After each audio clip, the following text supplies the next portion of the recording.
Hello, listeners, and welcome to this week's mini-series. I'm your speaker, Casey, host of the Cult Vault podcast, and for this installment, I sat down to talk with John Verner, journalism student at NYU, host of the Cult of Christianity podcast, and former evangelical Christian. As chances would have it, I was recently interviewed by John for an upcoming piece about the evangelical movement and cult survivors.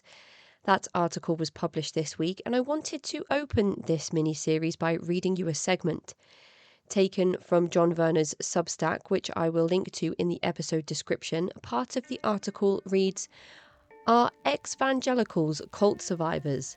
Better yet, am I a cult survivor? When I reflect on the thousands of dollars and hundreds of hours that I spent studying to become a pastor, I never imagined that I would one day leave evangelical Christianity. As a child, every Sunday I sat in a pew with my family, singing hymns and listening to sermons that instilled in me deep fear and skepticism about the outside world. I was taught that non-believers were going to hell and that the only way to avoid eternal damnation was to accept Jesus Christ as my Lord and Saviour. There was a sense of isolation that came with my indoctrination that made it hard for me to connect with others. I couldn't form meaningful relationships with people who didn't share my background. I felt like an eternal outsider. No one could understand the fear and bewilderment I felt. Even now, years later, the scars from functioning as an alien on my home planet remain. I am not alone in my experience, as there has been a mass exodus from evangelicalism since 2017, according to the Public Religion Research Institute. Evangelicalism is a multifaceted movement within Protestant Christianity that emphasizes the importance of personal faith in Jesus Christ, the authority of the Bible, and the need for evangelism and missions to spread the gospel. The term gets misused as conservative Christian or fundamentalist often. It is broader than those ideas, yet socially, the loudest evangelicals are often the most problematic variety. Whether this evangelical evacuation is caused by divisions over Trump support, loss of trust in the institutional church, or simply an evolution of humankind is up for debate. The coronavirus pandemic only amplified this trend of socially distancing from the church. These religious refugees are sometimes nicknamed ex-evangelicals. Online, the hashtag, slang, and branding have simulated a safe space of recovery for many. But that word hits my ears like a hammer. I dislike being defined by my former faith, which is implicit in the word. Instead, I choose to call myself a cult survivor. Before we get started, a massive, huge welcome to the three newest patrons of the show, Sandy, Betty, and Hick. I am astonished to have gained 8 new patrons this month, with some of you still being here from the very start of the show. It is a truly wonderful feeling to have your support, and it's so greatly appreciated that I'm able to continue this work. Thank you all so much. For early access to ad-free and full-length episodes, you can visit patreon.com/thecultvault to support me from as little as £1 a month. Also, before we get started, I wanted to mention that I may start having other people's podcast episodes pop up in my feed. I am part of an exchange program of sorts with my podcast hosting service, where we swap episodes onto each other's feeds to help boost awareness of each of our shows. I will only be placing podcasts that I have personally vetted onto my feed, and some may be a slightly different genre, but hopefully a welcome break from some of the more difficult subject matter. So I apologise in advance if this causes any confusion when you come here to listen to the Cult Vault podcast. Lastly, thank you, Hidden Object Fanatic, for leaving a review this week. I will be sure to continue working on my editing. I know it isn't the best, and I know that sometimes the quality of the Zoom calls can be difficult to listen to. But as we go forward, I do hope that you start to notice some improvements. And thank you to Oputop for the kind words you left this week regarding the show. I'm so thankful for your feedback, and I'm really glad that the content is helpful. But for now, finally, here is John Verner. So hello, John, and welcome to the show. I'm looking forward to our conversation today about your life and your experiences and how you started your podcast, The Cult of Christianity. Would you like to start by introducing yourself to the listeners? Well, thanks for having me on, Casey. Yeah, I am John. If you Google me, John Verner, you'll find out that I think Christianity is a cult. Um, I'm a little bit qualified to say this. I grew up in it, and so grew up in it, was very zealous. I went to Bible college to become a pastor, and I have my Bachelor of Arts in Biblical Exposition with a interdisciplinary minor in literature, both ancient and English. And so I was full on board, did everything right a Christian could do. I was a cool Christian. I was a smart Christian. I did everything right. I got married. I was a youth pastor. I was taking a little break from like pursuing pastoral jobs because I was a little tired after Bible college. It wears you out a bit. And so after that, I was just kind of leaning into my faith a little bit. But then I my life went a very different direction. I had always had questions that I was ignoring, suppressing, trying to do the right thing. But it all kind of came to a head when I came home and realized I was going to be divorced very soon because there were divorce papers on the counter. We had never talked about it. It was a total shock. The apartment was half empty. And from that point on, my world unraveled. And so the plot points, just to kind of do a drive by, is I ended up drinking what I had left financially. I ended up homeless. I ended up couch surfing. And then ended up living in a van, and then did the van life thing. It was not the glamorous Instagram version. It was a very rough version of van life where I traveled all over the US, and like would play my guitar on the side of the street for money, and then also like beg people, ate nothing but a can of beans a day. It was pretty brutal. And while I was doing that, I started writing my book, The Cult of Christianity: How Churches Control, Contain, and Convert. And book isn't that great. I don't recommend anyone buy it. But what it did do is it got me kind of in this space of understanding both cults and Christianity, both from my personal experience and reading more and such. And so in 2021, I wanted to promote the book. And so I did a podcast, figured 6 people would listen and it would be a fun little side project. And then all of a sudden, it did way better than the book did. And I actually realized I enjoyed interviewing people. I enjoyed interviewing both cult survivors, ex-Christians, religious experts, and I really actually enjoy still interviewing Christians and disagreeing with them and figuring out where we disagree and getting into all that. So that's a little bit about me. I'm happy to go in depth more on any of those plot points, but that's how I got here. Just a little bit about you, nothing too major. Yeah. What a summary that you've just given us. I mean, you mentioned that you were a zealous Christian when you were growing up. Is Mm. this part and parcel of your family, or were you independently interested in your spiritual journey? Yeah, that's a great question. I think when I was younger, so my old testimony was that I wanted to obey the rules when I was really young. That was important to me. I grew up in a pretty average, I wouldn't say particularly unhealthy household compared to some who grew up Christian. I did have a loving father. I had a loving mother. The early years were more about just following the rules. So I used to say I didn't actually become a Christian until I was about 11, when I finally decided for myself.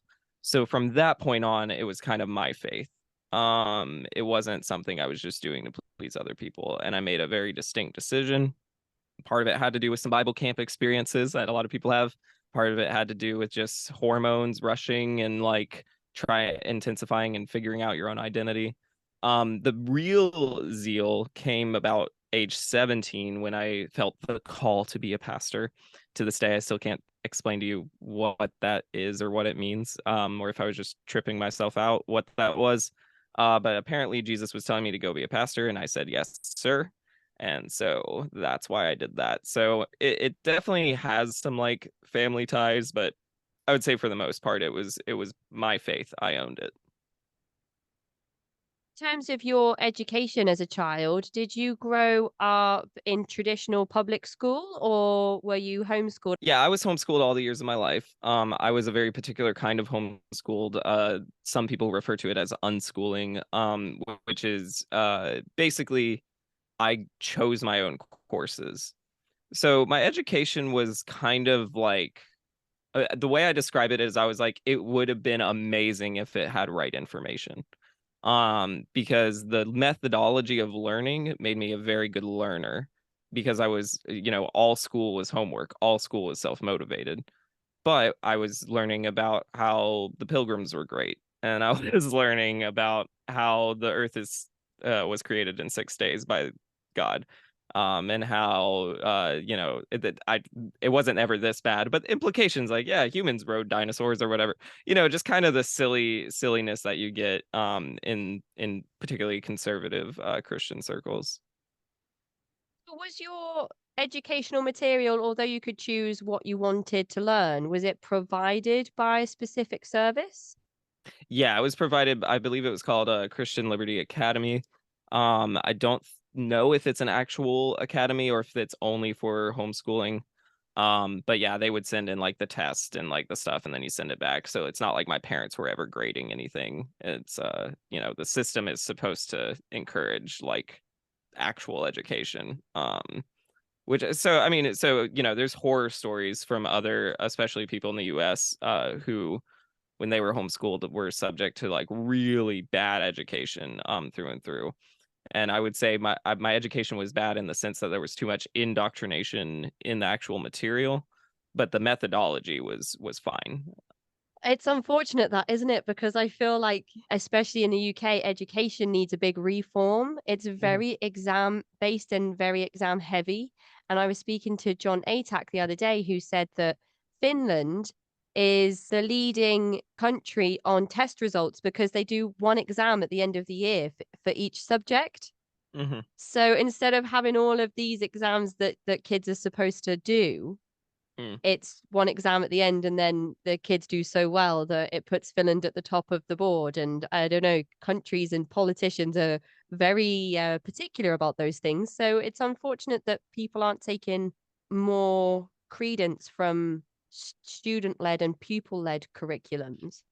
Yeah, well, it's in my I'm not an expert in this field by any means, but I do, everyone in my family is a teacher. My sisters, my mother, her mother before that, like all worked in schools and such. And I'm pretty convinced from talking with them and everything I've read that education needs to be catered to the individual child. And what homeschooling, when it's done right, can do is actually provide a really cool way of doing that, and having them take ownership of their education.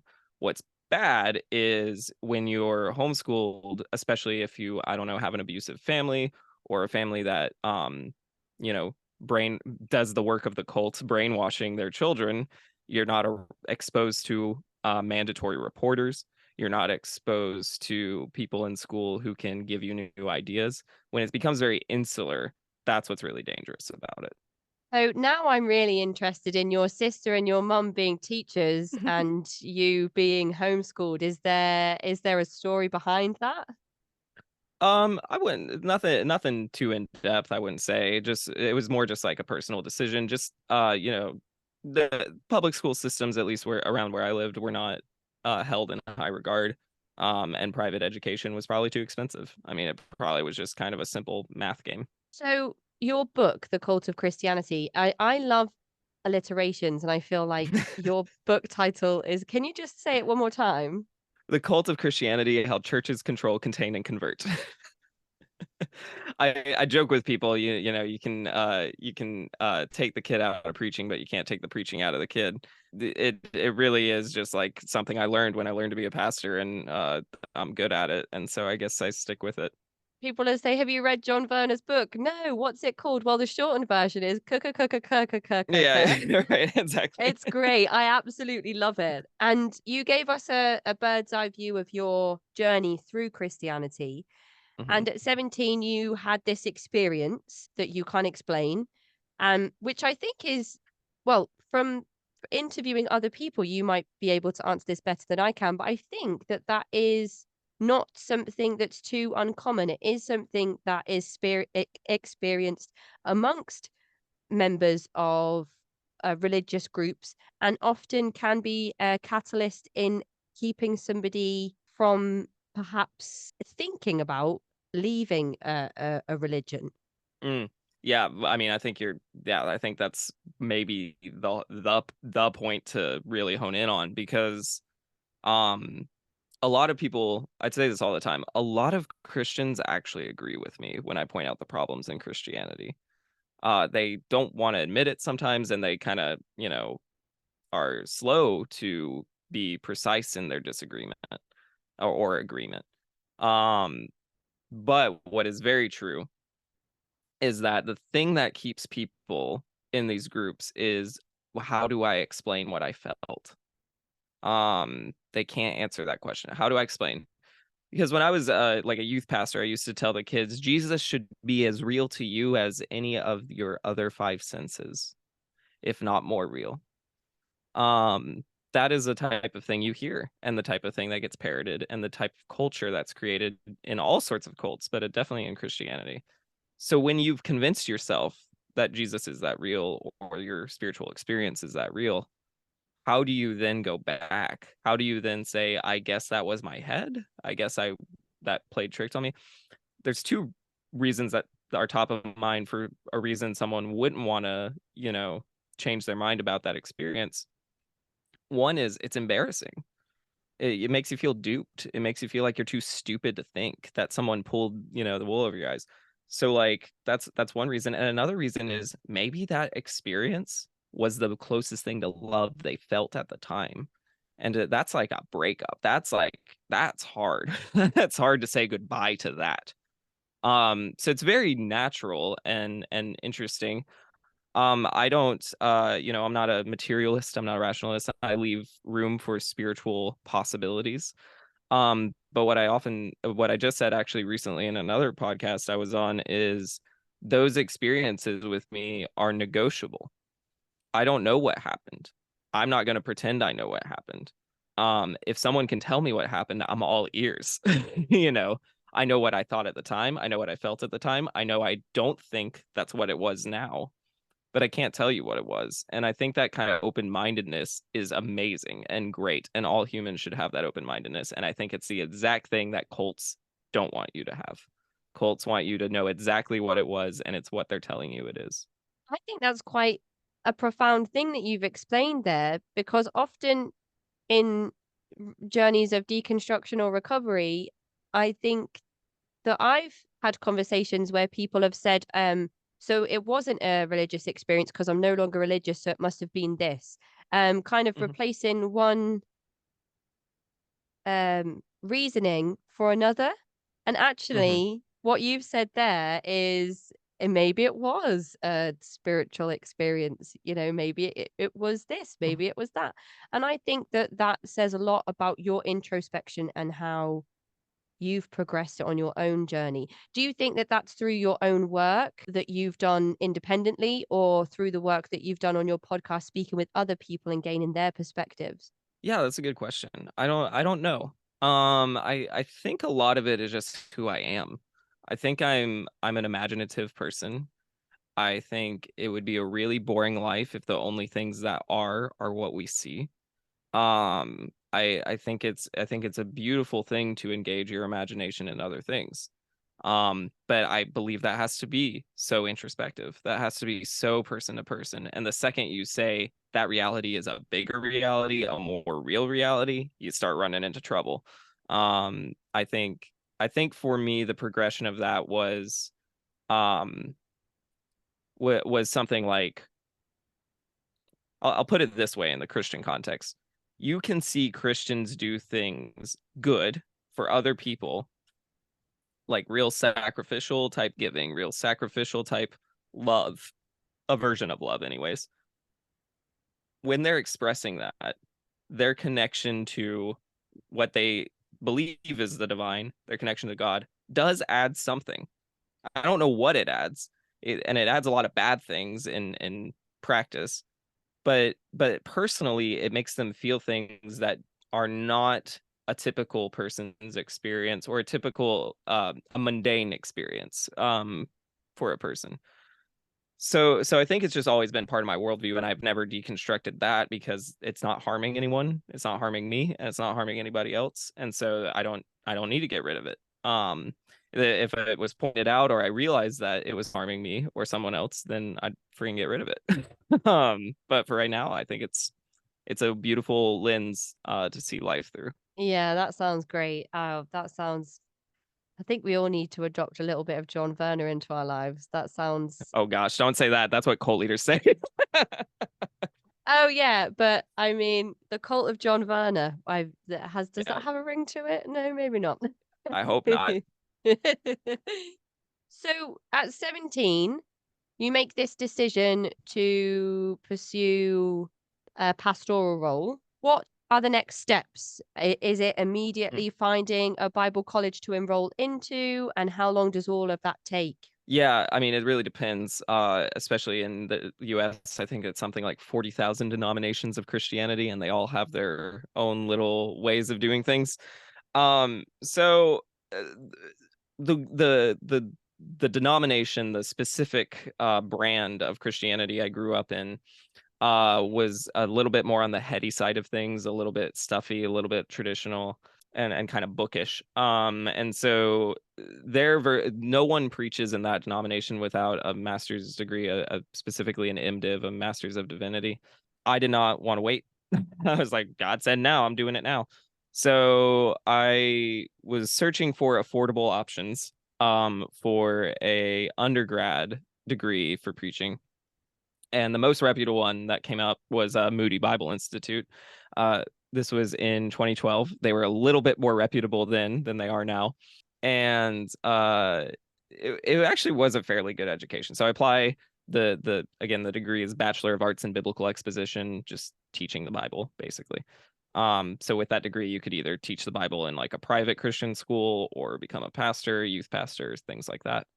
Most people who took that degree probably did go on to get their MDiv as well. But yeah, I kind of wanted to just get into it, just do it right away. It was the only school I applied to, and I got in, and it was good. I quickly became friends with professors more so than my fellow peers.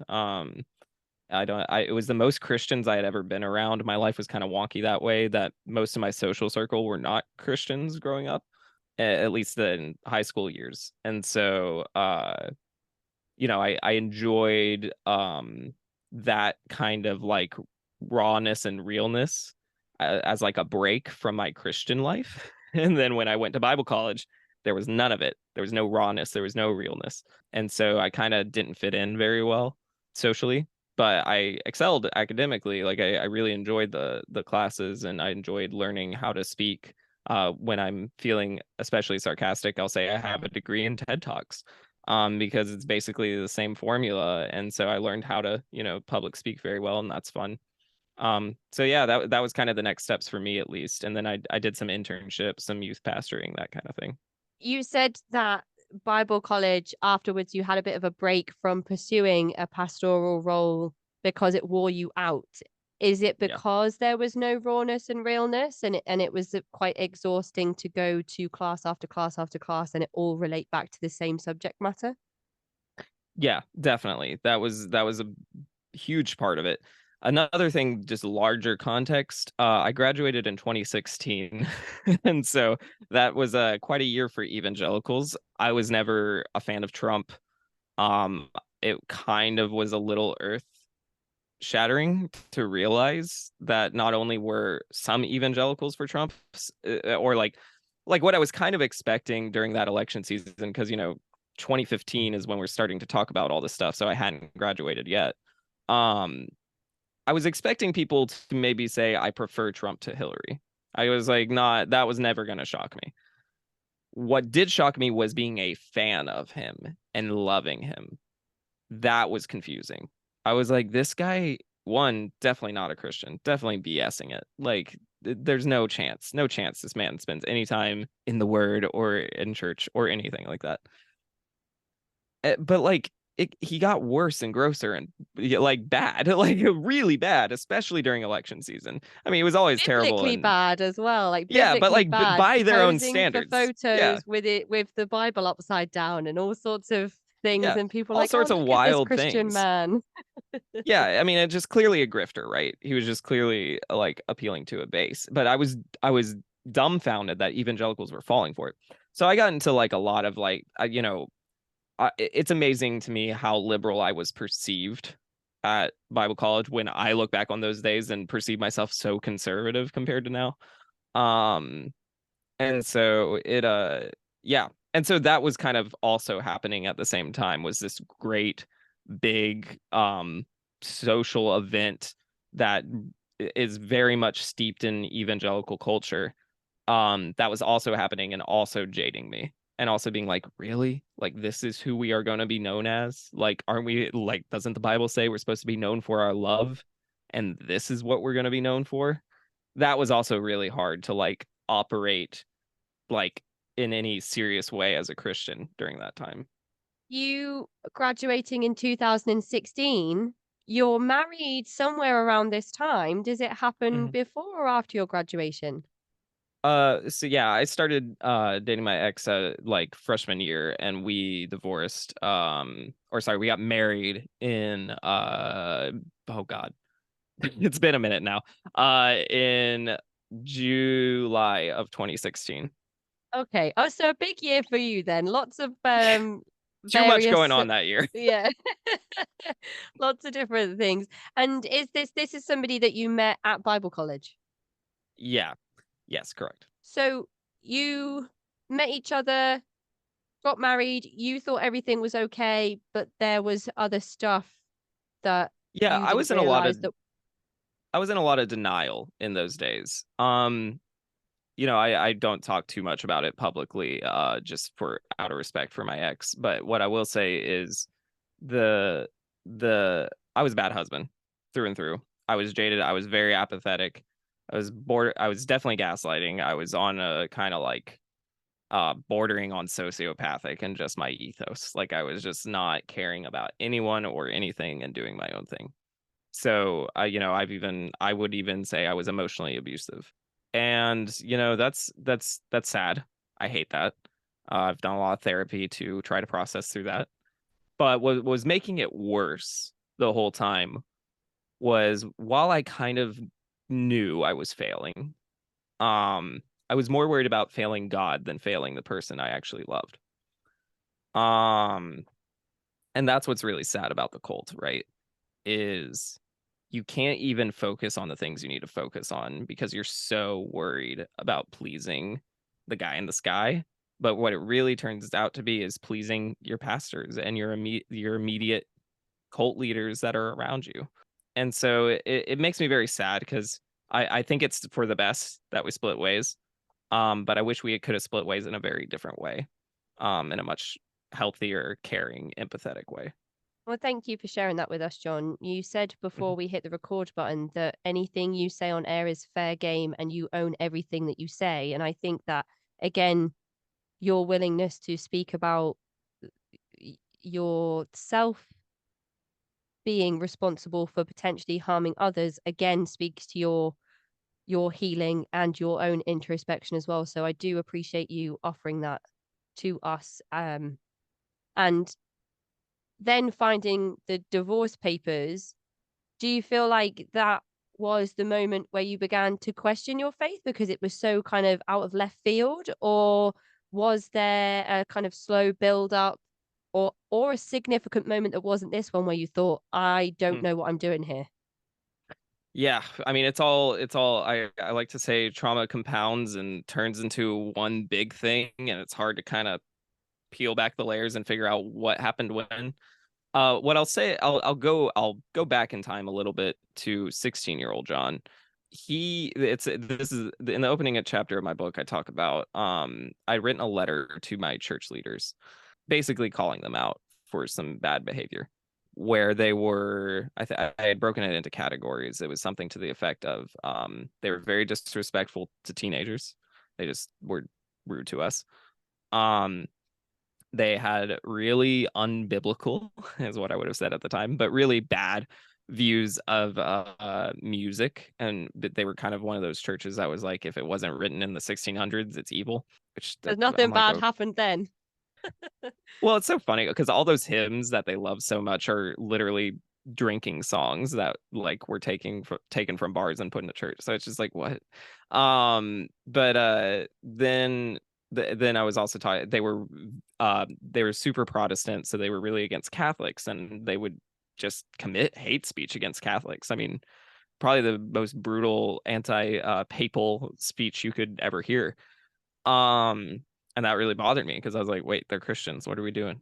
And then yeah, basically my argument was I would never invite someone here to church because this place is terrible.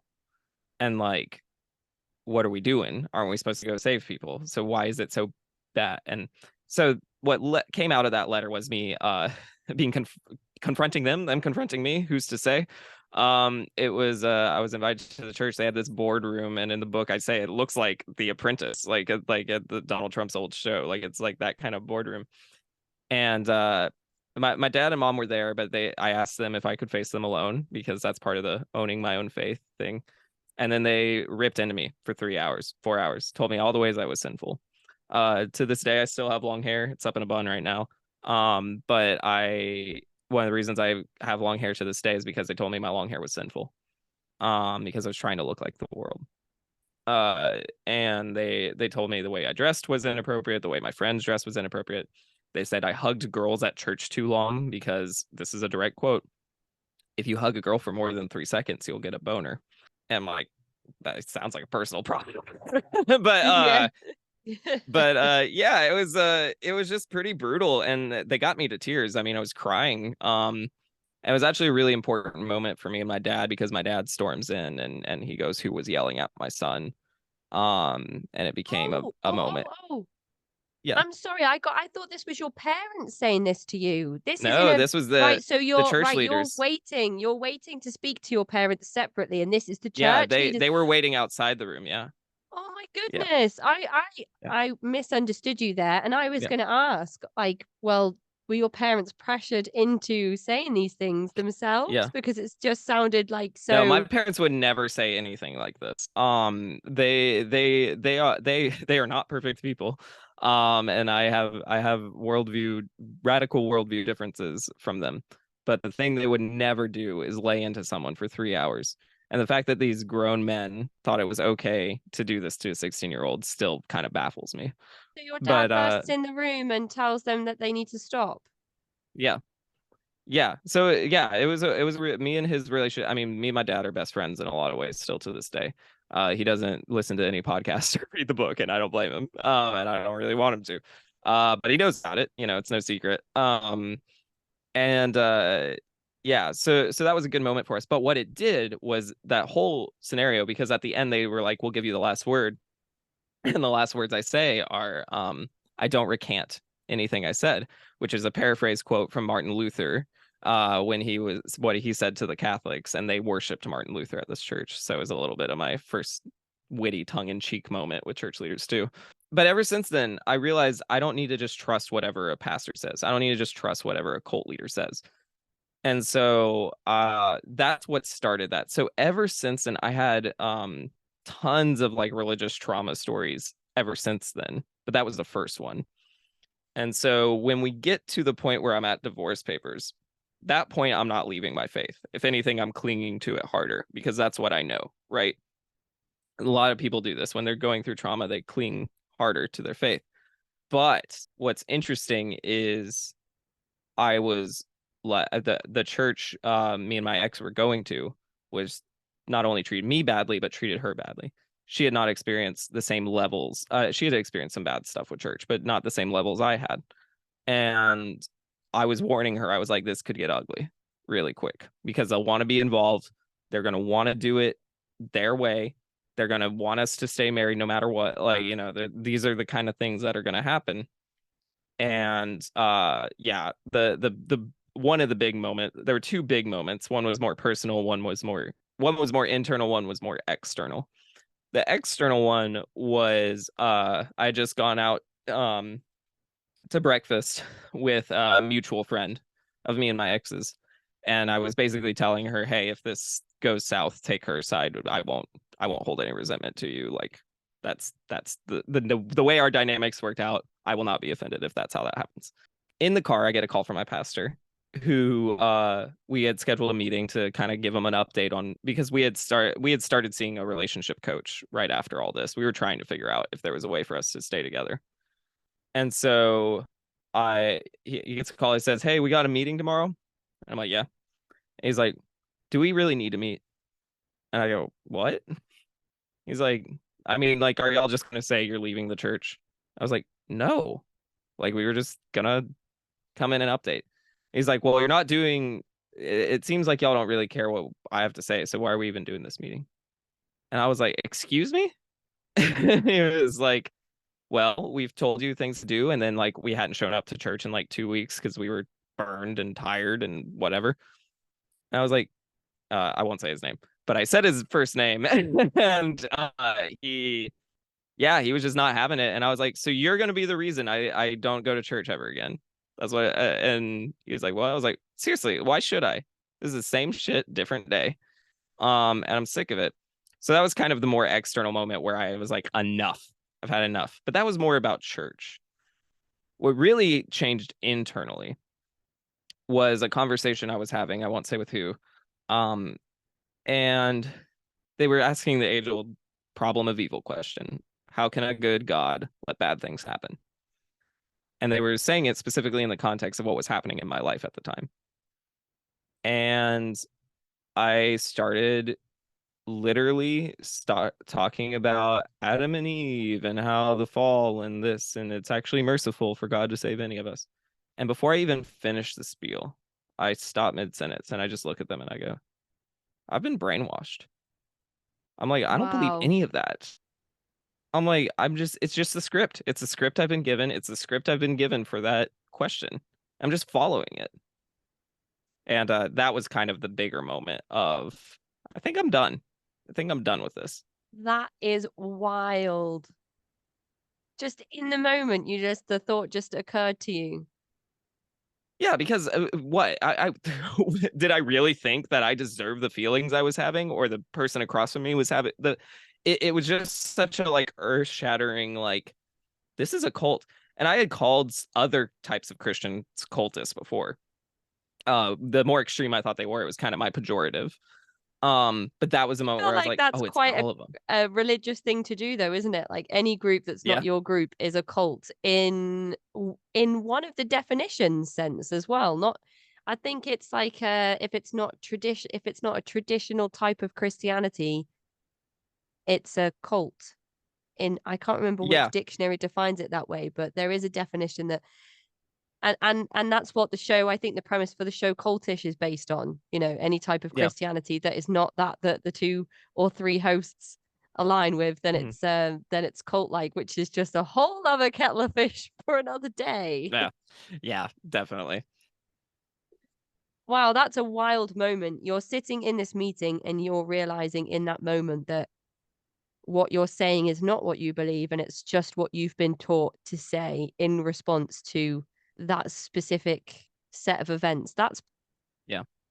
I mean, I don't know Yeah. if it's good to rip the Band-Aid off and just kind of have that moment, And or if it's better to have it gradually so you can kind of realize what's happening.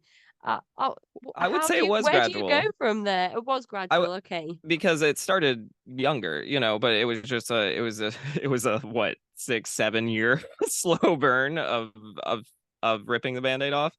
um yeah, I mean, and it's funny because further I get removed from those moments, the less emotionally charged they are in my brain. But yes, at the time it was torture, sure. I mean, am I really about to go up against the God of the universe and spit in his face? Am I really about to like leave all the networking I've done, not just for like the 4 years I was at Bible college, my entire life? All the connections are based in this system. Am I really gonna just like say fuck it and go for it? Who's gonna hate me? Who's gonna love me still? And who's gonna do what was really the most common response at first? Pretend to love me to try to get me back. And that was scary. And that's when gin and vodka helped me kind of stumble through it a little bit. I don't advocate for alcoholism, but what I tell people a lot of the time about that phase of life is, um, I was bleeding.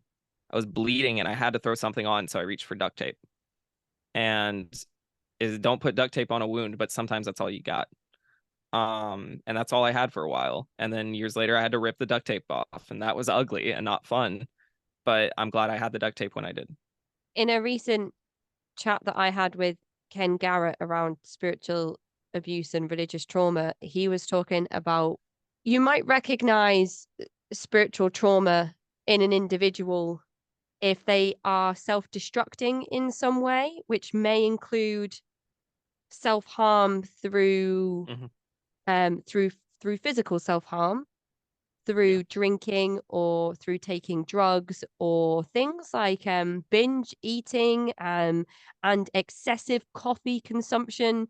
There Hmm. were a lot of things that Ken listed off, which may be a sign that somebody is experiencing or has experienced a type of trauma where they are attempting to take some kind of power back or not address the experiences that they've been through or continue to Hmm. go through. I think Ken did mention something about the exacerbation of those symptoms if individuals remain in those environments where it's having a profound effect on their mental health and their physical health. So would you say that that is similar to what happened here, or were you just looking for a way of not addressing your whole life as a Christian and now kind of not really believing everything that you'd set out to learn at this point? I wish I could give a super complex answer. I think I just wanted to get drunk. I really think and why does anyone ever want to get drunk? Because they are tired of their inhibitions and they're tired of their feelings. And so I don't think it was much more complex than that. I could probably, I'm sure some psychologists could connect more dots than I could. But I think a lot of the time, this is what I think. I think it's perfectly fine to explore why you react certain ways when you're going through trauma. And I think it's also perfectly fine to just survive it and deal with it later. And I was just in a phase of life where my only goal, and it was a half-hearted goal, was to stay alive. And I'm glad that, made the cut. I'm glad that was on the list because it could have easily not been.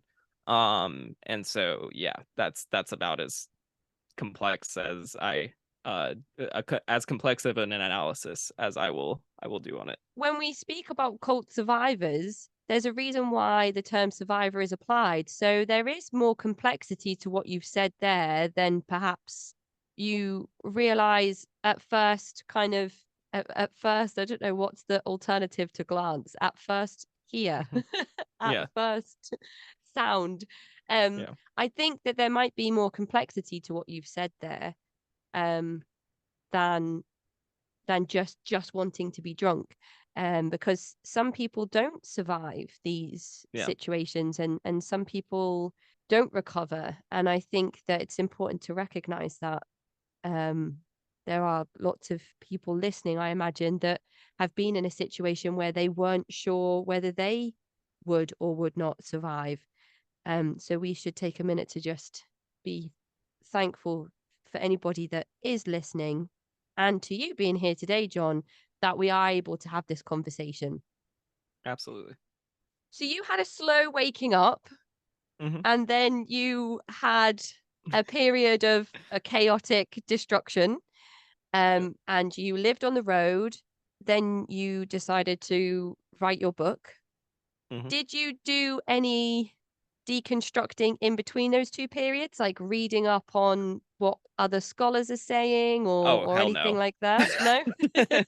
No, I mean, like, I had some basics, just because I've always been a reader. But it's not like I mean, the books, it's nothing is cited, nothing is researched, nothing is anything. Um, it's still very quotable, and I nail it here and there. I'm always pleasantly surprised because I was telling you off air, I have like a social media manager, and sometimes a quote from my book will like pop up and I'll be like, oh, I said that, that's good. But it's not very, it's a 90-page nothing. What it really is a first step, and that's kind of how I view it. Is a first step in me, and there was a sense of urgency with which I was writing. I think I wrote the whole thing in less than 3 months. um Wow. the idea was, guys, it's a cult.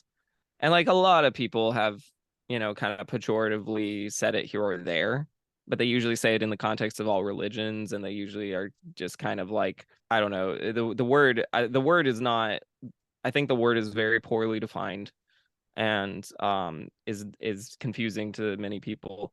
I had a sense of urgency that I'm like, no, guys, I was just there. I was just behind the closed doors. I just did it. I'm getting out and I'm screaming at y'all. This is a cult. And I'm not just going to say it over and over again. I'm going to explain specifically how it happens, which is why to this day I still use the control, contain, convert model, because I think that's it's easy to remember.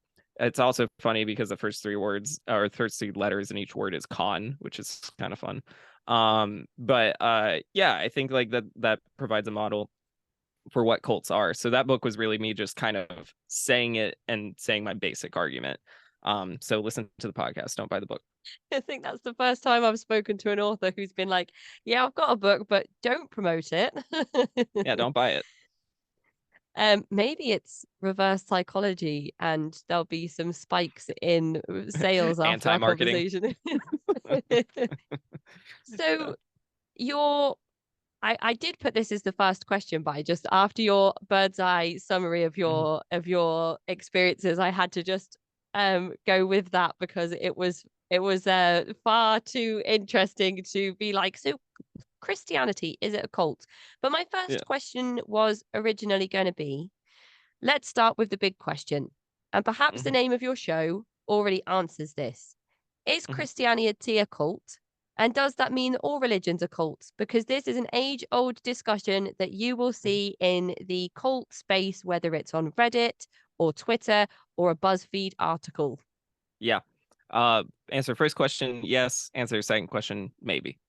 Uh Moving on. No, I'm just kidding. I can go more in depth. The thing is, so first off, everyone, and this is the problem with Western society in general. One of them, dictionaries are not the Bible, and that's not how we operate. We don't talk to each other in dictionary definitions. We talk to each other in connotations. We talk to each other in like, when I say a word, what am I implying behind the word, not just what is the dictionary definition of the word. The only people who do that are usually white lawyerish assholes. So I don't typically like engaging in being too precise. I like to make up my own definitions, and people are free to reject them. So the way I look at it, and the whole cult versus religion thing, is I can define a cult.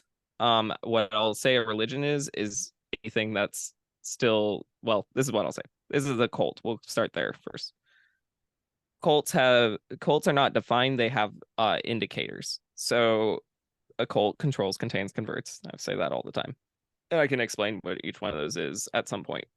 But the other thing that distinguishes cults from other groups is cults have leaders and followers. There's a sharp distinction between leaders and followers. Um, so a religion would be a organized group with spiritual beliefs that doesn't have any of those. So it would be an organized religious group that doesn't have a distinction between leaders and followers.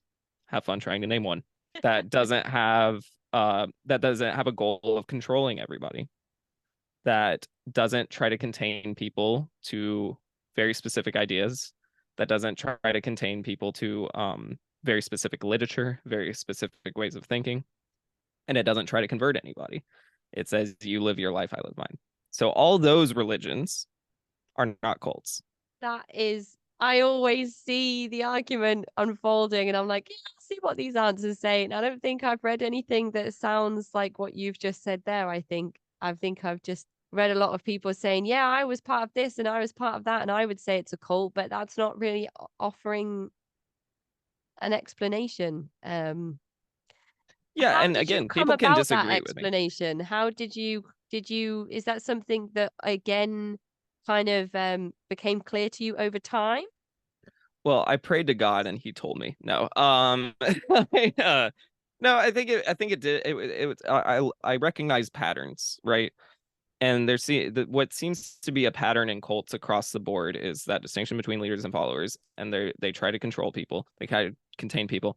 And what I say about the conversion, there's actually a lot of cults that aren't like evangelical in the sense that they're not trying to convert the world, but they have to have a mechanism for converting someone because there's no such thing as a single person cult. So at some point they had a mechanism for getting someone to agree with them. So all cults will have some sort of conversion mechanism within them. I do think there's such a thing, and the reason I'll back up, the reason the distinction between leaders and followers is so important is because I don't attack followers. Like I view them as victims. They might annoy me. I might roll my eyes at them sometimes, but I feel bad for them. I mean, I really do, because I was one. And here's the scarier part. I was not only a follower, I was eventually a leader. And boy, do I attack them because I know firsthand how bad we can be and what the power we're given. Cult leaders are the ones to keep the focus on as far as um dismantling, in my opinion. I'm just so like I'm just loving this conversation. You can see it on my face. Like every time that there's an educational point for me in these episodes, Mhm. I'm like, "Yeah." Part of it So also, I'll say, just my part of my brand, if you will, simple words everyone can understand. Sometimes when we get into these phrases of like high control religion and like here's a model of what shout out Steve Hassan, but like here's a model of how a cult works or whatever, sometimes it gets a little in the weeds.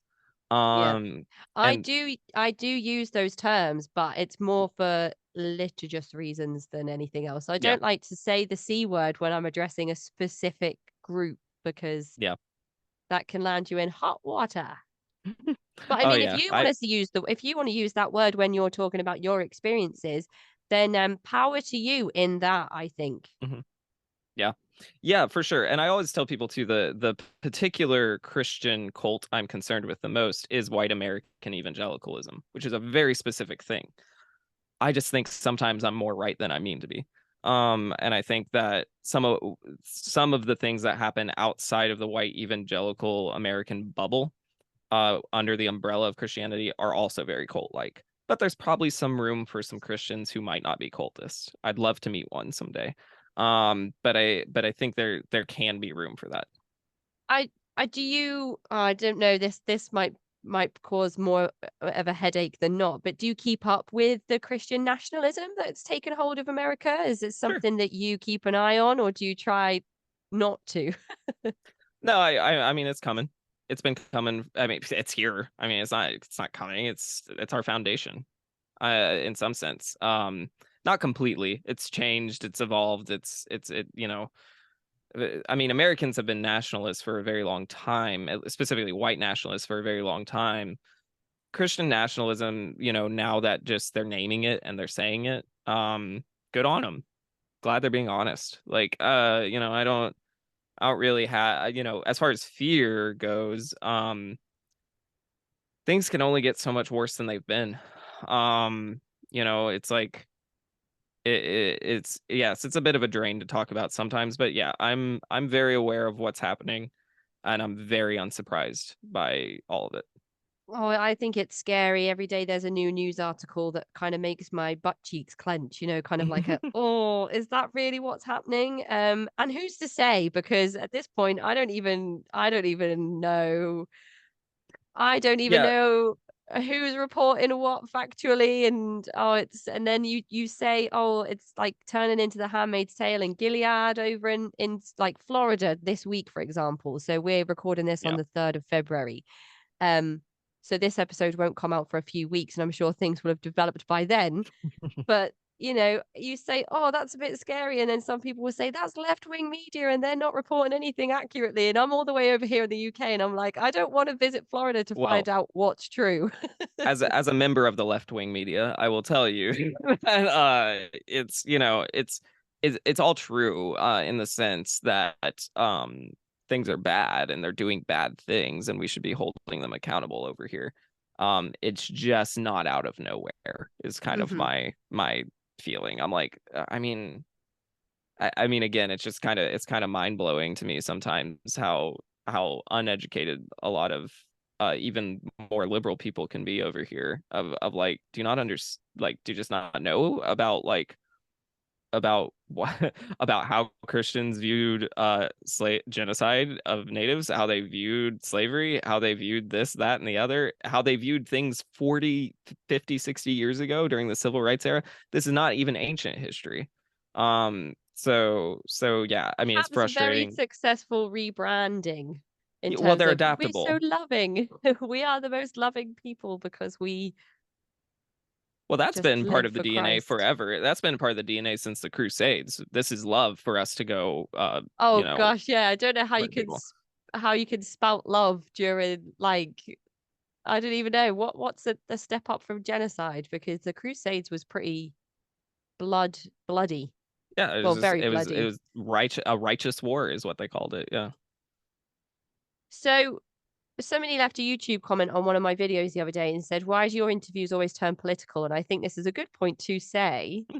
Yeah. that it's all interlinked. I don't know that you can have a discussion about fundamentalist Christianity without also discussing how it's leaning into politics and how actually look at the Supreme Court of the United States and it's Right. very much interwoven at the moment. So if that individual is listening to this episode, I appreciate the question, and this is my way of answering because I didn't know how to respond online. So I'll yes, this is I can express my views that are, that don't represent the cult vault or anything, but yes, please do. I'll say that what is the word politics derived from, right? It's the word policy. Okay. So who determines policy? People. Some group of people determine policy. Okay, those people need to have some amount of power, clout, respect. Authority is most often given. It's not most often taken. So usually people are given authority. Christians are policy makers and have been from the beginning. The councils, the whole origin of Christianity is policy.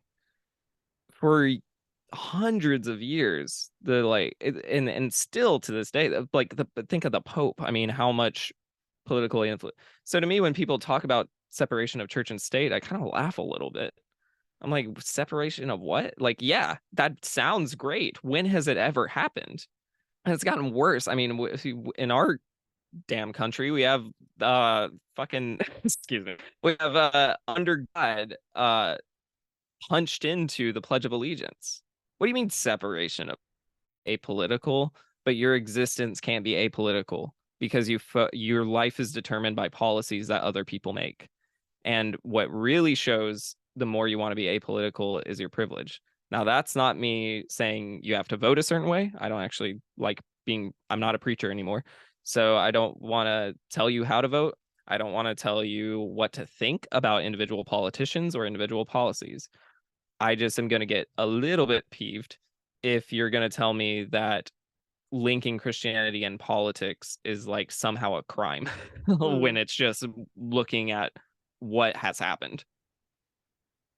I do tend to talk a lot about the differences in gender authority in a lot Mhm. of the groups that are discussed. Perhaps that is what the person meant by the comment, because I do highlight in a lot of these episodes the imbalance between, and I know we're talking in binaries here, but that's often because that's how these religious groups function. Right. The imbalance between men and women, and that is without discussing the LGBT community, which of course is a marginalized community group within a lot of religious groups that is inclusive to this discussion, but separate in terms of the church. Mhm. So I was listening to one of your most recent episodes with your guest Ashley, and it was all around body image, and it was all around the difference in status between men and women. Is this something that was apparent to you in your religious experiences? Oh yeah. Oh yeah. I mean, Christianity is kind of necessarily patriarchal.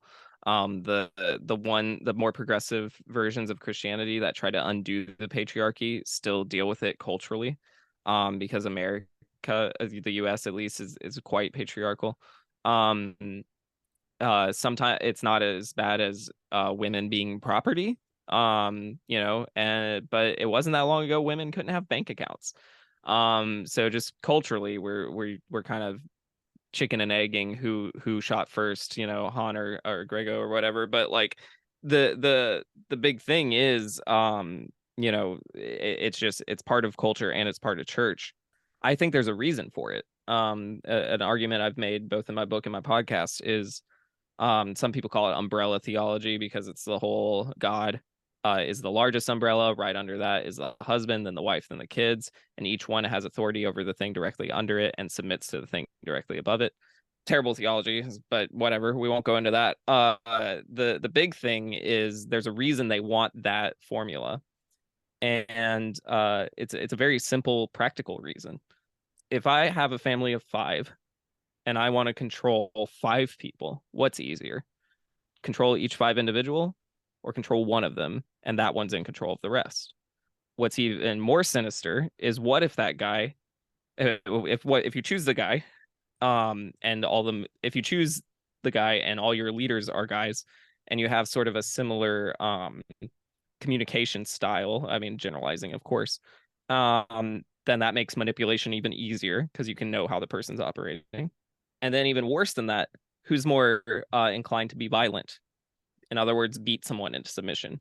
So it's really just practical. If I can control all the men in my congregation, I can control all the congregation because I've told them they can control their household.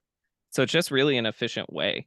And unfortunately, there's no spiritual attachment to masculinity and femininity. All the like how to be a man of God, how to be a woman of God bullshit, is just a distraction. It's smoke. The real thing is that mechanism helps you control people.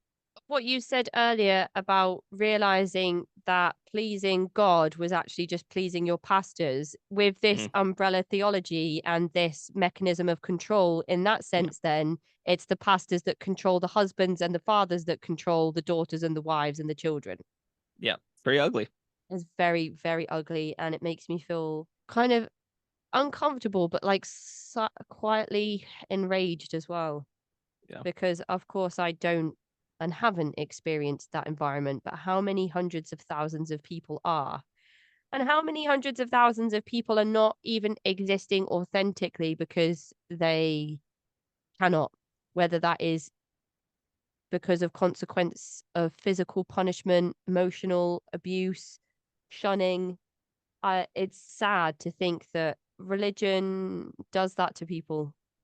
Yeah, And I did know to that me. this is I such a partook in, simplistic way. I often say I was a perpetrator, victim, and bystander. And that's I and it sucks to realize that, because of my privilege and position of powers, and the way my life went, I was inflicting harm sometimes more than I was receiving it. And knowing how much I received, that's a haunting thought. Yeah, it's sad. But there's hope. It's not all bad. There's I got hope, out. and we know that there's hope because we're having this conversation right now, and there Yep. are hundreds of episodes between both of our podcasts. I mean, I'm on episode like 230. Oh wow, you've been going for a while. I am just churning out content. I think it's great that people want to tell their stories. I am so incredibly privileged to be here listening to people's stories. But I also do wish that one day I could run out of content. Wouldn't that be ideal Yeah, if I'd love nobody to else work had us? myself out of a job. Yeah, I mean, yeah, work myself out of a job because nobody else has any stories of coercive control to talk to me about. I think that would be ideal. I don't think it's going to happen in my lifetime, but Me so either. I would like to hope that that's the case. But speaking of your show, you decided to start the podcast to promote your book, Mhm. and the podcast took off. So, what's your approach to interviews and how do you source your guests? Yeah, this is fun. This is a little bit of the kind of nitty gritty. So um so there's great podcasts like this one that kind of like talk to people about their stories, which is I think a really necessary thing, especially in helping people feel like they're not alone. I think that's the biggest thing it does. um my approach is a little weird. I don't talk about people, I talk about topics. So like all my episodes are about a specific topic. The format tends to be about 20 minutes of just figuring out who this person is. Are they an expert? Do they have relevant experience? Why are they here? And then the bulk of it is really talking about the topic kind of in an irreligious way. Just kind of like, what are some general, presumptions about this? Let's separate some fact from fiction here. Let's kind of get just a baseline so that everybody's kind of on the same page. Now, the last 30 minutes of the episode is when we get into the fun stuff, is like, now how does the cult use this idea? So that's kind of my approach. It's pretty easy to pick up on. If you listen to 3 or 4, you'll see kind of the same format. My first question's always the same. I ask, what was your relation to religion, Christianity, whatever is relevant I love to the that guest, question. for that first 18 years, because I think it kind of gets us into people's upbringing. And then I kind of ask, when did you leave? Or when I interview Christians, I'll say, what's the biggest difference in your faith now versus then? Because that's always very interesting. Um, yeah, and so my approach to interviews, I always make sure I read whoever I'm interviewing. I have to know some background knowledge. Sourcing guests, they come from everywhere. Sometimes I don't even know. But I am pretty picky. I think a lot of people think they have a lot to say, including myself, and sometimes we don't, including myself. And so I want to keep people pretty interesting. So that's sort of my approach to interviewing. Yeah, that's And great. That's great. Yeah. A lot of the feedback that I get is stop talking. So yeah, me too. I am with you. I don't think Um, anyone. Yeah. I mean, my internal critic is always saying, stop talking. It's something I'm working on. I work on it slowly. Sometimes I just get so excited about something that somebody is saying, and I try and write it down in my notebook, and then other times I can't stop myself. Well, I'll But offer it's this impulse perspective. control. There's a lot of sexism in podcasting, and so probably a lot of people wanted you to be quiet for bad reasons. So I have not thought of that yet. That's really interesting. Most people just say, she talks so much I fast forward her parts, which is fine because it is all about people the have said guest. that. People are so Oh mean. yeah, a few times, but it is about the guest. Mostly my rambling, and people are going to be like, "Here she goes again." My ramblings are mostly just connecting what people have said to other interviews and Yeah, that's groups the that have job. been discussed on the show. That's like I love hearing people's stories. I find it fascinating being able to make those connections from like a really sort of niche yoga group in a really kind of isolated part of like Norway Hmm. to, your Christian congregation, for example, being able to Hmm. draw those connections is something that I find really interesting. So, Yeah, and then keep sometimes I doing it. might get a bit high horsey, with things like sexism and things like that. But anyway, moving on from me again. Um, Sorry, are I there went into host mode. My bad. what are I mean, in terms of what I've just said, are there any common themes that you find pop up more than others across your catalog? Not necessarily common theme. I mean, I'm sure there are. But the thing that comes to mind is not necessarily the common theme of what people have experienced. More so, the common thing seems to be what the cult does. The common thing seems to be, and yes, I colloquially say, like I say the cult. When I say the cult, I'm referring usually to Christianity, but more specifically evangelicalism. Um, but and when I say cult leaders, I typically am talking about pastors. So what the cult seems to do is always have a mechanism for taking a topic and abusing people with it. It could be almost anything is kind of what I've learned. Like sometimes I'll be like, I'm gonna do an episode, well, like the one you just referenced, body image, right? I'm like, yeah, body image, I can see some connections. just by, off the top of my head, nothing too profound, right? Then you get into it. And then you're like, wait, not Yeah. only does the cult make people feel bad about being too fat, too skinny, too whatever, the cult actually wants you to have such body disconnection, like that it's the goal of the cult is like, oh, if they're disconnected from their bodies, then we own them. And then our theology actually points to like disconnecting them from their bodies, because when they die they go to heaven and don't have a body anymore.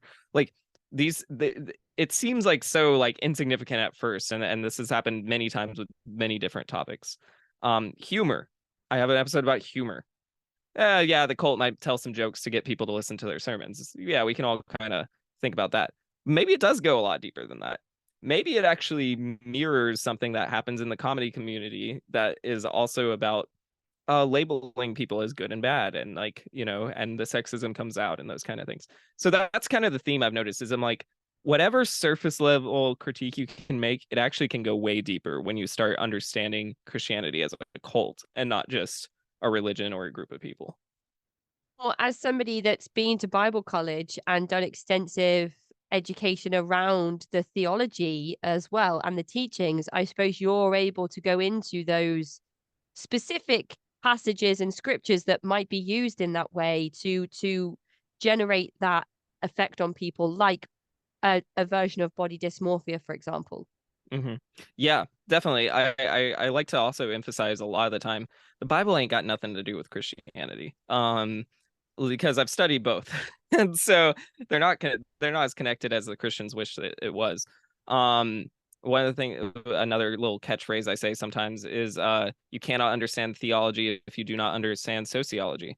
You have to study the people who came up with the idea and what context they were living in.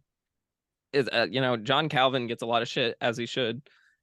But I'm like, understand what context he was in and why this happened, and also understand that his version of reading the Bible had never been done before that. And you can do that with any of these theologians in history. And so I think that's an important thing to emphasize. Now I can explain their biblical justification, but that's a very different thing in my world than theology, because theology means study of God. Theology is not owned by Christians. uh Theology crosses boards, but when you start talking about the Bible specifically, yeah, I'm actually very educated in the Bible, and I can tell you an honest reading of the Bible would not make you a Christian. I've been trying. I always say this. Hmm. I do read parts of it here and there because I think it's unfair of me to make assumptions Hmm. and to have conversations without at least actively seeking to understand the subject more than I do. But it's tough. It's really tough. Well, yeah, and whatever you're reading, I mean, it's already been edited to be Christian. I mean, it has been. Well, and that's not, I don't even think that's controversial to say, because I mean, we know that like Jewish folk have the Torah and other things that are different than what we have. And I've read in Hebrew what the Old Testament, the Christian version of what they say it says, and I can still tell you it has nothing to do with what Christianity looks like now. And so yeah, by the time you're picking up an ESV or an ASB or it's definitely when you start getting into the Message or NLT, you're like in left field, that it's so far removed from anything the Bible would say. And frankly, that's probably for the best. The Bible should not be a guidebook for life. It was written a very long time ago for by a very specific group of people who had very specific agendas. And it's not holy. There we go. Now I think I've made everyone mad. I think I've checked all my boxes. Well, I released an episode recently where I think it was like 10 different versions of the same Hmm. line. And it was just from 10 different versions of, but it might have even been five, but it was a number of different versions of the Bible. And it was Yeah. just to make the point that, it's been translated from what, Well, it could have been the ancient Latin Greek, Vulgate. I mean, it depends on the version. Basically, Greek with an asterisk. ancient Greek, maybe. Yeah. So it's Yeah. been translated from a different language into, as we understand it, English, but then there's American Mhm. English, then there's British English, and all the different variations of those things because, Shakespeare writes a certain way and that's Right. definitely not common language now when you consider, like, TikTok trends and whatever else. But anyway, Mhm. this is me just going off topic. So you've mentioned humor and body image. Are there any other specific episodes or subjects that you've covered that have stayed with you that you would recommend listeners go and try out as their first episodes? Ooh, first episodes. Yeah, that's tough. It really depends on what you're into. I mean, I don't expect anyone to listen to all of them. Scroll through, find the one that tickles your fancy and hit it. Um, if you want to know more, the only one I really get in depth to some of the stuff I've talked about here is the very first one. It's called the Genesis of My Exodus. That's where I kind of give the whole spiel. Um, there's some really good in the first season. I do one where I have three girls talking about patriarchy, and that one's really that one stays with me just because they're three women I care about very deeply, and it was a very good conversation. um let's see, I'm trying to pick one for each season. Season 2, Christian College is a good one with R. Scott Okamoto. He was a professor at an evangelical universities, and he has one of the only podcasts I listen to um called Chapel Probation, where he interviews people from different evangelical universities. And it's a very specific thing, and it's very well done, very well produced. I was on it at one point. But he came on mine to talk about Christian college, and I think it's kind of a niche world that not a lot of people really understand. And the third one, I'm not gonna lie, everyone's killing it this year. On the third season, they're all good. Just the most recent one at time of recording, is we talk about sex, and I hate talking about sex. And so I invited sexperts, and they talked about sex, and it was a really good episode. I did enjoy your conversation with Ashley where you were discussing Yeah. purity culture. I thought that was Yeah. really important, especially because there were vastly different perspectives, not only Mhm. on your genders, but on your upbringings as well, Yeah. and versions of Christianity that you'd experienced. So I thought Mhm. that that was an interesting discussion around purity culture. But I can imagine, I find it difficult. So anyone that's grown up in purity culture must find it, even that Yeah. that much harder to have those Yeah. conversations. So sexperts, that sounds great. Yeah. That one's fun. And in season 2, there's an episode on purity culture that's more kind of an overview of what that means when you say it, if you're a little less familiar. And you work your show in seasons, so do you have a Mhm. break in between, and do you release Oh on yeah. a regular schedule?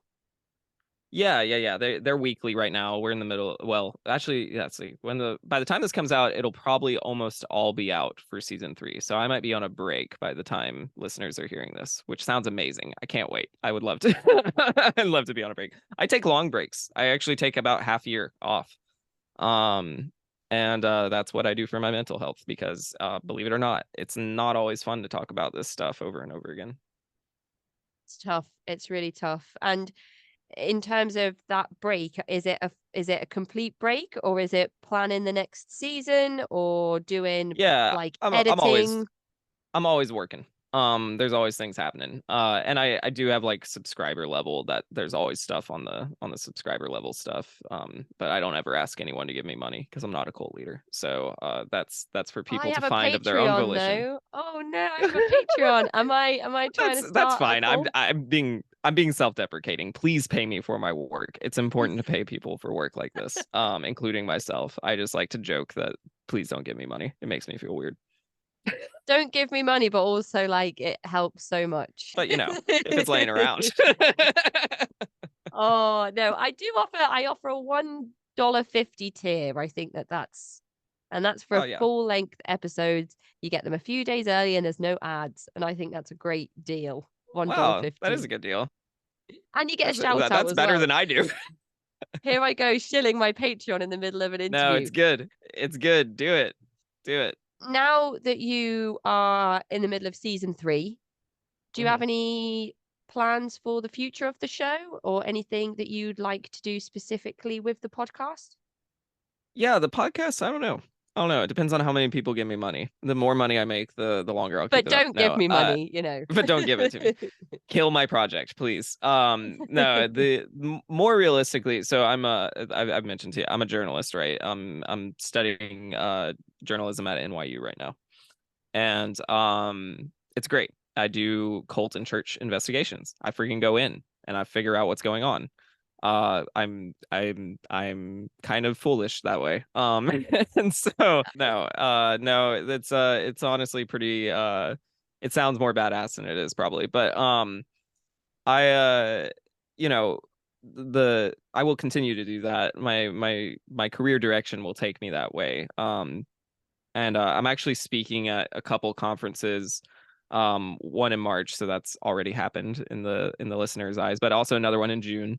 I'm speaking at the Religious Trauma Conference for the Global Center of Religious Research. It'll be good. It's all virtual and stuff. I don't have any firm details yet. I'm definitely speaking, but I don't know how you go. But so you'll click a link and there'll be a bunch of squares in front of your face. And so uh that'll be fun. And what I'm speaking on is the idea that there's only one way to stop religious trauma, and that's journalism. Rather convenient that I think that.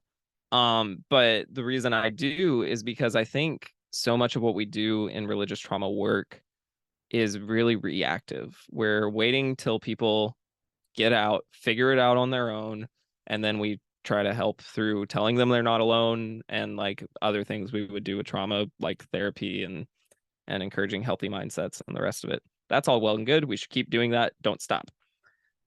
But if we want to stop religious trauma, you got to hold the leaders accountable. Like you got the leaders aren't checking into therapy. The leaders aren't doing anything like that. You have to go in there and it has to be someone from the outside. I don't just investigate Christianity. I'm trying to be more general now. That's just the one I know the most about from my lived experience and reading and such.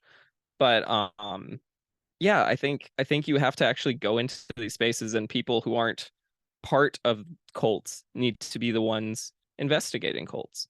And I think that's not being done, at least here in the US. And so we're hopefully moving that direction, but I want to be a big part of that change. So I don't know if the podcast will start covering those more later on. I don't know if I'll just keep kind of doing what I'm doing. But it'll be around for a little longer. We'll see. I might give up on it, but I'm enjoying it. No, you can't give up. You can't give up. And it would be really cool if there was like a sub-series where you talked about your journalism journey. Yeah. I think that would be great and really insightful for people that are thinking of maybe doing the same thing. Give them a little heads up on what to expect. But I do agree with what you've said about journalism. I recently learned the term rapture anxiety. Yeah. And I was thinking to myself, it's great that there is now a term for that dread that people feel when they do something that was sinful in the church that would have resulted in them being, kind of Hmm. falling into the middle of the earth or Hmm. whatever depictions they were Well, and that was a forced to huge thing sit through during as children. COVID. There because people were like, could draw parallels between what pastors had interpreted from Revelation to what was happening. So that gave them anxiety just because the body keeps the score, for lack of a better way to put it. You keep track of that stuff internally. So even if you're mentally have moved on from those mindsets and you're convinced hell's made up, you're convinced the rapture's made up, all that stuff, if you're still indoctrinated for 15, 20 years that's what would happen, yeah, you're going to have reactions to that, and you're going to have physical reactions and mental reactions to that.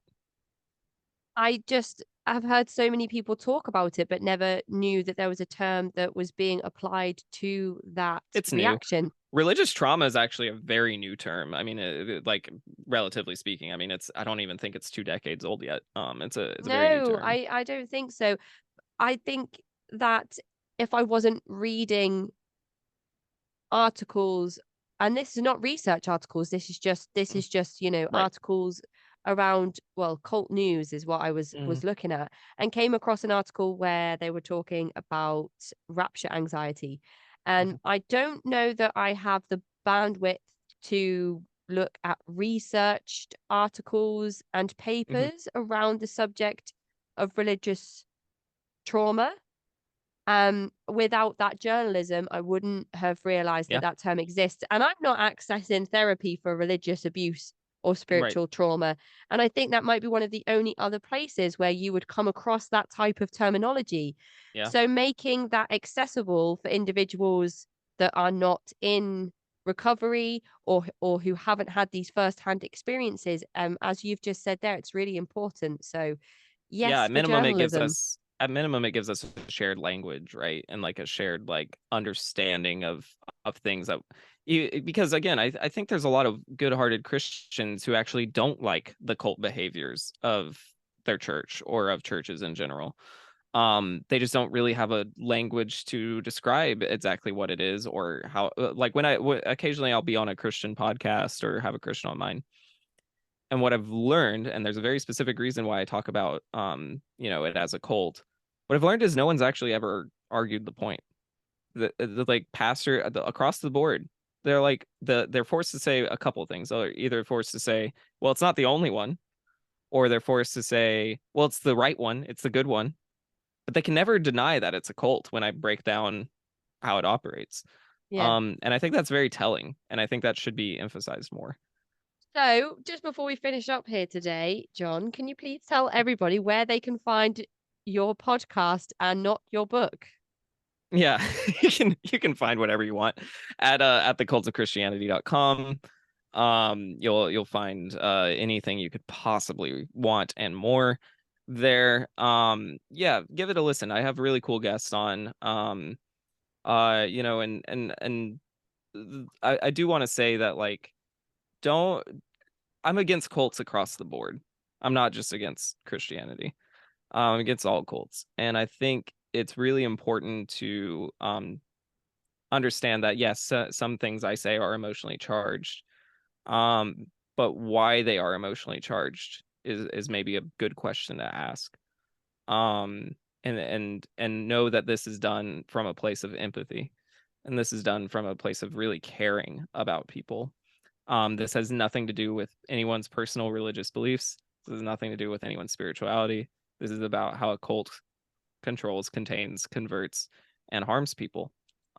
So if you're interested in learning more about why I prove that, in my opinion, proven as much as any opinion can be proved, feel free to listen through and formulate your own opinions. Whatever you do, remember I am not your cult leader. Don't listen to everything I say. Form your own opinions, and yeah, that's about all I got.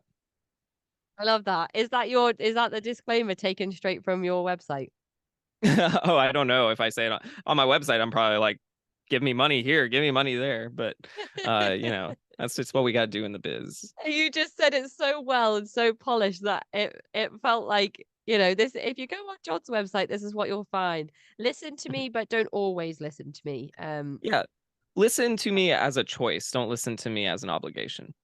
Yeah. Oh, that's great. I love that. So, unless there's anything else you wanted to add today, I think that brings us to the end of our discussion. Look at it, we did it. Imagine that, made it through. Thank you so much, John. I really appreciate you and I appreciate your time and the education that I've had today. I definitely need to go and listen to a few more of your episodes because I really enjoyed listening to your conversation with Ashley. And I will put some links in the episode description to places people can find your show. And I am going to listen back to this episode and take notes on how you broke down cults versus Christianity, because that has been like a whole thing for me today. So thank you so much. And I hope that you enjoy the rest of your day. Thank you so much, Casey. I'm so glad you had me on, and I'd come back anytime you'd have me. Oh, thanks, John. Take care. Bye. Bye bye.